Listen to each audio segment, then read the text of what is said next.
the tail. Please sit comfortably.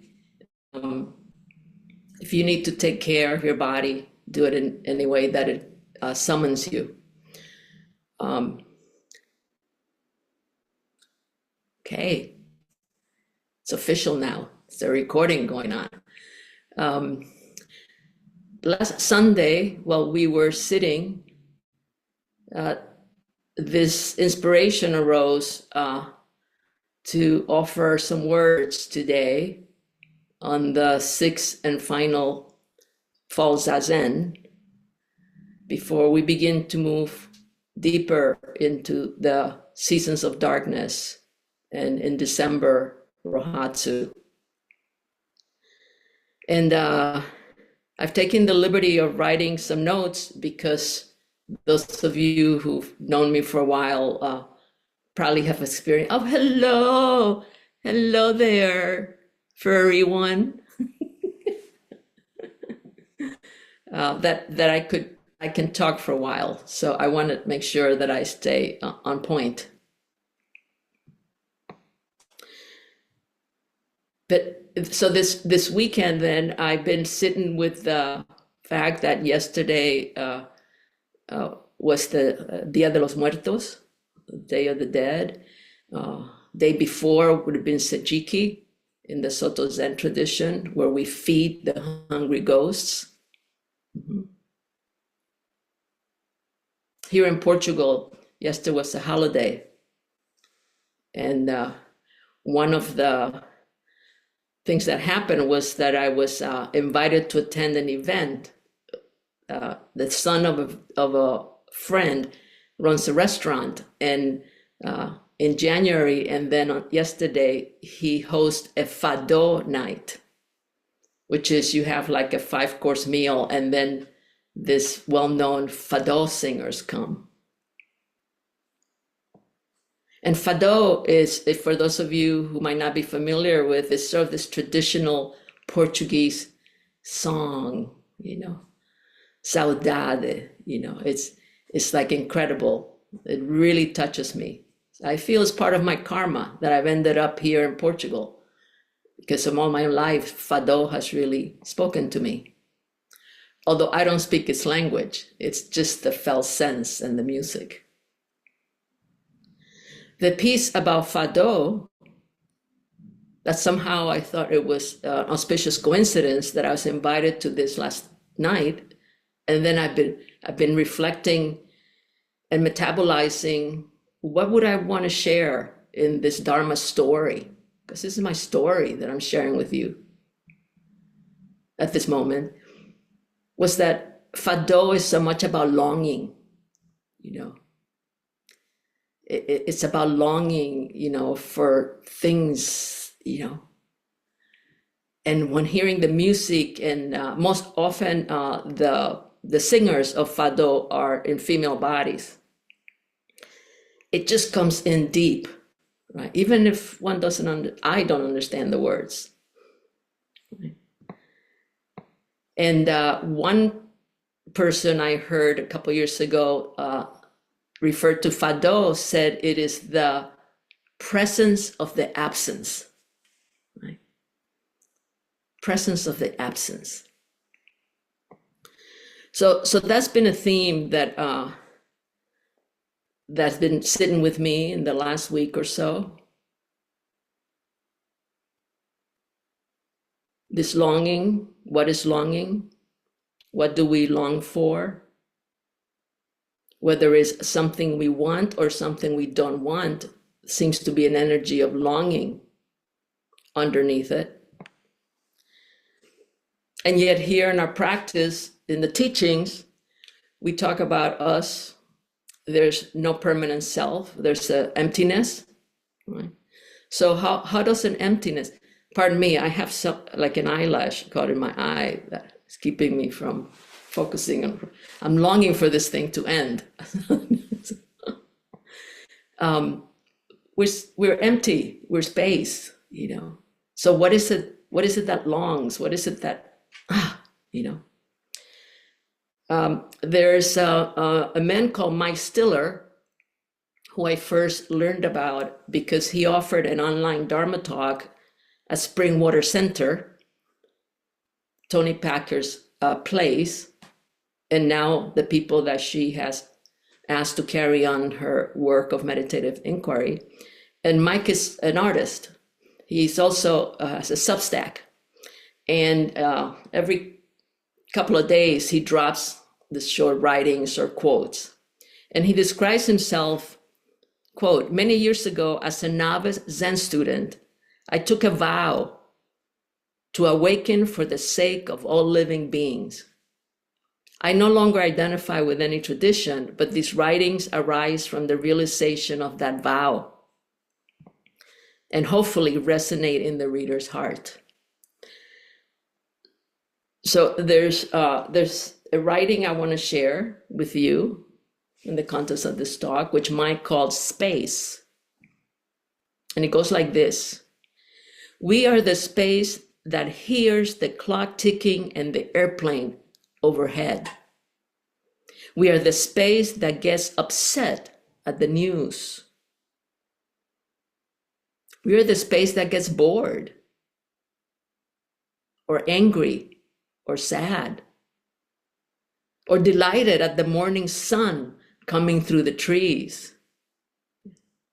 We're the space where our hands and feet tingle and our stomach gurgles for breakfast. We are the space in which everything happens and where nothing happens. No beginning, no end. No eye, ear, nose, tongue, body, or what the mind takes hold of. This is what we are, have always been, and always will be. Empty.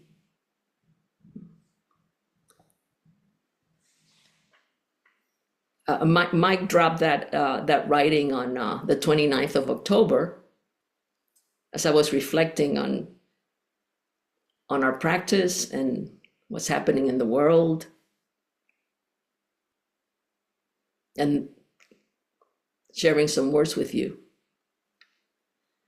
And what arose for me was, wait a minute, if this is what we are, have always been, and always will be, empty, so what happened? If we're indeed empty, then why the suffering, the despair, the longing, the fears, and the attachments, and opinions, and judgments, and on and on and on and on? When sitting with these, my first Zen instructor, Mitsu Zen Lou Hartman, Intimate Zen Lou Hartman, came to mind, as he often does, when he shared with me decades ago in the Buddha Hall at Zen Center in San Francisco, that he asked his teacher, why do we have stories? Why do we have stories? And his teacher responded, because we cannot live without them.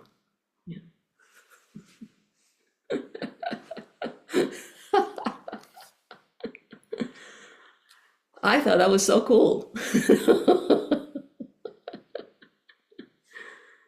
So speaking from that experience of practice, which now I can't believe I can say practice has been more than half of my life, is the realization for me that is one of the consequences of being born. Stories, right? Because there is a cost to being born. I don't know if you ever thought about this. Sometimes we think, oh, there's such a benefit to being a human being. Yeah, but what is the cost of being in a human body? Yeah. I know the Buddha talked about old age and, sickness and death and so forth.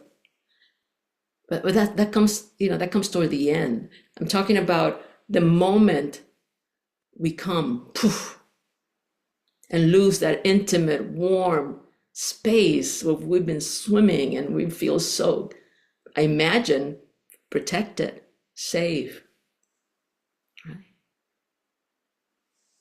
So what is the cost to being born? Yeah.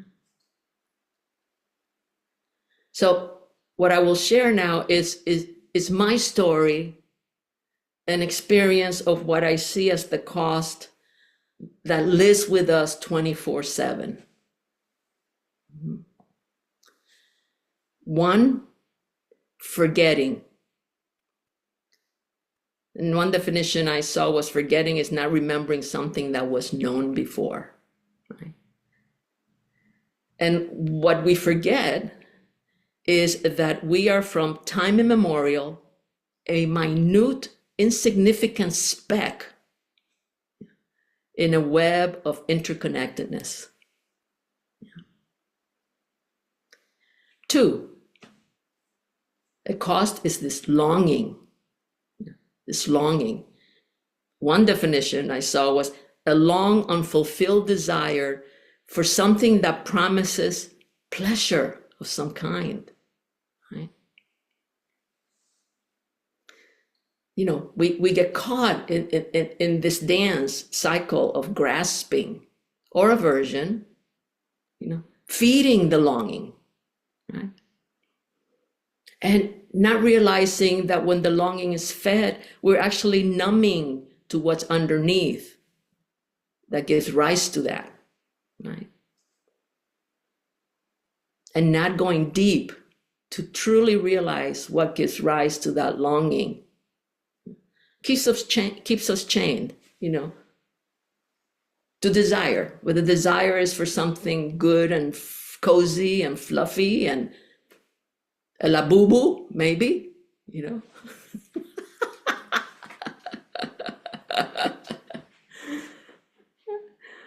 or something like, oh, I wish what just saw happen in Gaza did not happen.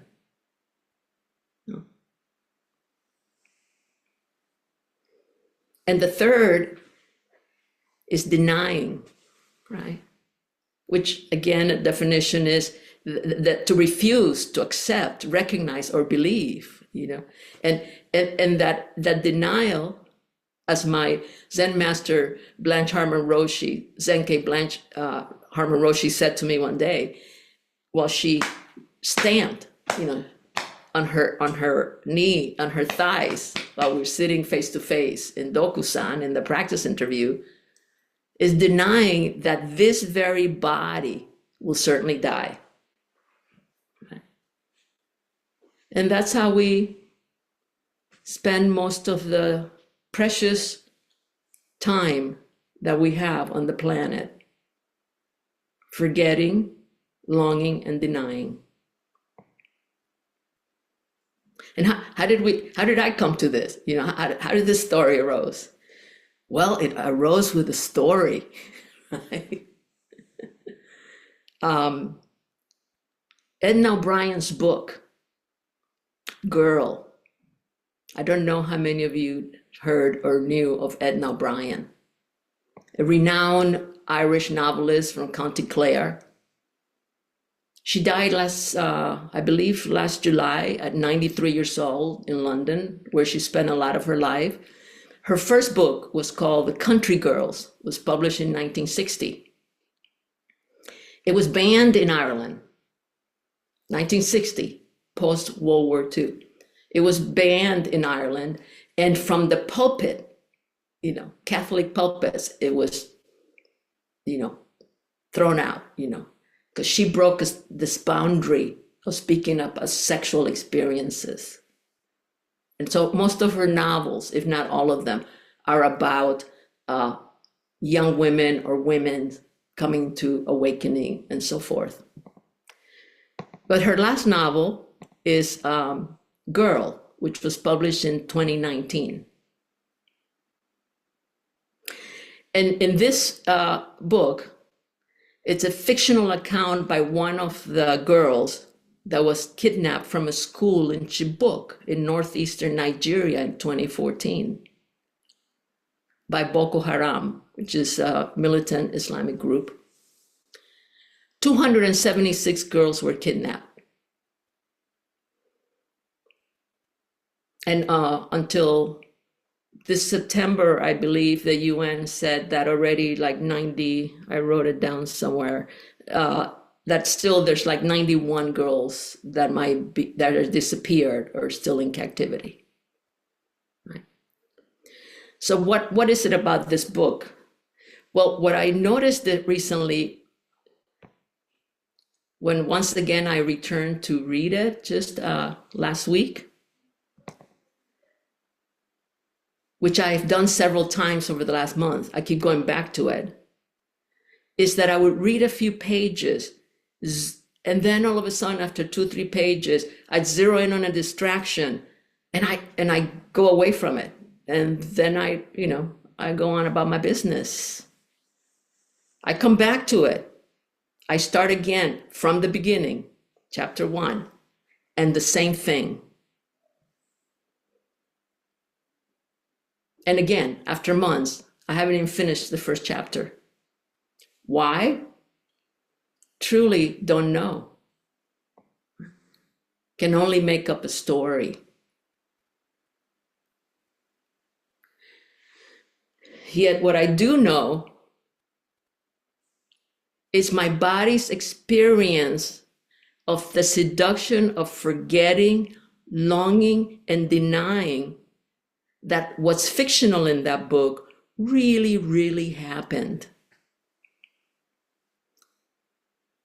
Again, that as 2 months ago and 11 years ago, 91 girls are still unknown. And atrocities continue more and more each day, just as we're sitting here, and words are coming across to you. So how to begin to unravel this, right? In the body. Right? Then early this morning, so I was sitting with that, thinking, we're going to have zazen tomorrow, and, I'm going to try to offer some words and da-da-da-da. How do I unravel this experience? And then this morning, the 2nd of November, another short writing by Mike Stiller drops in my inbox.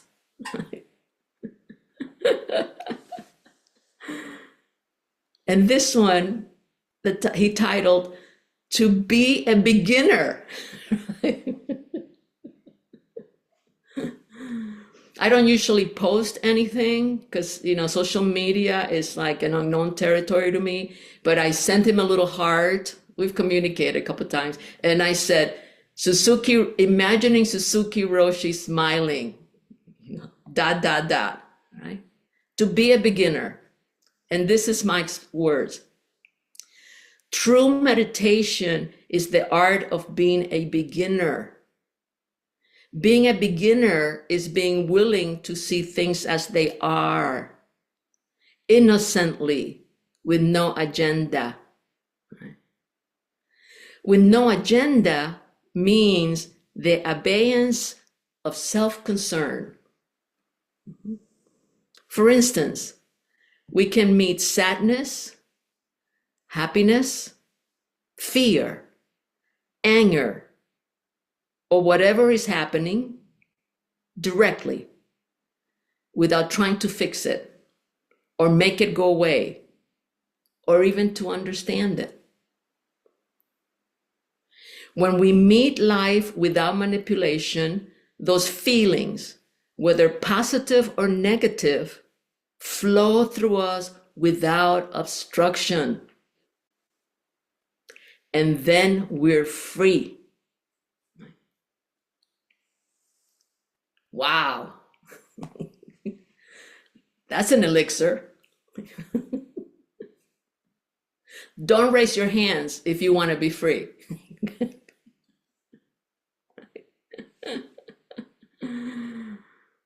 Well, I don't know about you, but that's what I want. Yeah. I want to be free. When I sense into that, the image that comes up is a baby. I've seen a couple of little babies here in the neighborhood. And they must be like, one was just 3 weeks old and they're already being carried around by the adults, this tiny little thing, babies, right? So like Bonnie Bainbridge Cohen reminds us, and this is one of her quotes, I have come to realize that the babies I have known have been my most beloved mentors. They are always fully present, non-projecting of outcome. They respond immediately without judgment, and there is no questioning of sincerity or truth. The space between us is always clear, and our relationship remains untethered and honest. In meeting them where they are, I find myself. Yeah. I find myself. Babies, They get my vote for ruling the countries of the world, for sure. Free, finding myself. Like what Siddhartha discovered sitting under the Bodhi tree. How to be free in this lifetime, right? And he did this without becoming a god, an anointed one, a special person, or a bigger than life superhero. At the moment of his most significant challenge, when many forces tried to tempt him away from his practice, Siddhartha touched the earth as the witness to his effort. And then upon enlightenment, which we'll hear more about this during Rohatsu Sesshin, then Siddhartha was the awakened one. That's why we called him the Buddha, right? He said, all beings are in their essence Buddha. They just don't know it. And thus continually drown in a sea of suffering. And I'll add to that a sea of forgetting, a sea of longing, a sea of denying. So friends, as November begins, I wish you also, in our moments of forgetting and longing and denying and, just despair, as well as in our moments of joy, and connection, our moments of respite, of taking care of this body. Let us touch the earth, right? And most importantly, let us open ourselves that she holds us up close as we continue wholeheartedly to walk on this path. Thank you very much for listening to the Dharma.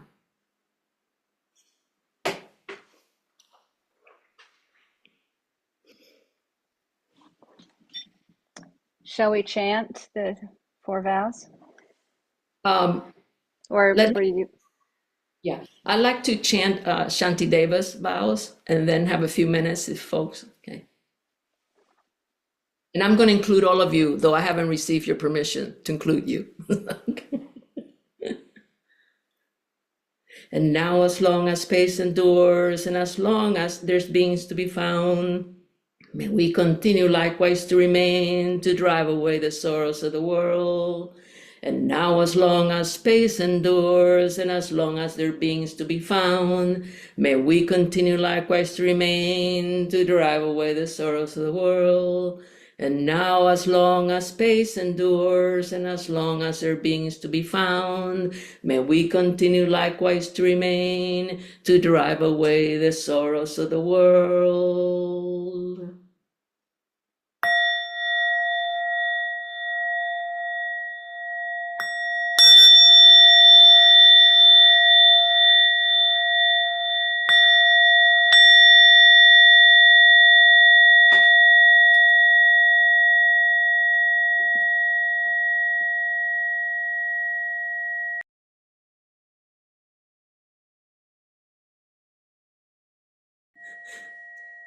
we have a few minutes if folks want to share anything that's alive for you or questions. And before we end, I'd like to say a little bit of the details of the upcoming Rohatsu Sesshin in December.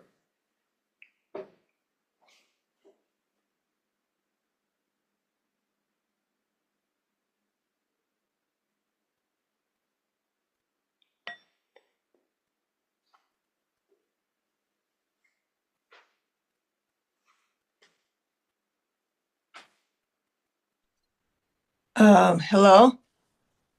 Can you hear me? Yes, we can. Yes. Okay, Yes. just briefly, something that came up during your talk, which may not be related to your main Hold thing. on, hold on a second, Jimitsu. Raku Sensei, would you end the recording, please? Yes. Thank you. Okay.